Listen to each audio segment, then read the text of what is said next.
Hey, I'm Kyle from Wheaton TV, and this is another quick tip. Let's go over the Honda maintenance minder system and how it keeps your vehicle running in tip-top shape.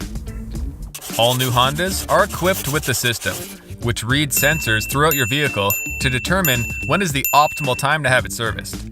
It could be an oil change or something bigger. An illuminated wrench will appear in your driver display, letting you know when attention is needed.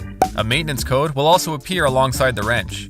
It'll be made up of a main code or a main code and a subcode. A is an oil change, while 0 would mean you also need to replace the oil filter, and depending on the accompanying subcodes, you may need other maintenance done. They range from 1 to 9. This seems like a good time to pause the video so you can get a closer look at what all the codes mean. So for example, let's say you have A1 on your dash. That means your Honda needs an oil change and a tire rotation.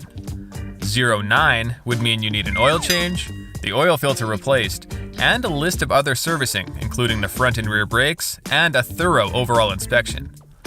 Your vehicle will also display your oil life. If it reaches 15%, you'll need servicing soon, and if it gets down to 0%, you're overdue for a change. The codes differ depending on which model you have, so always check your owner's manual. And make sure to stay tuned to Wheaton TV for more quick tips.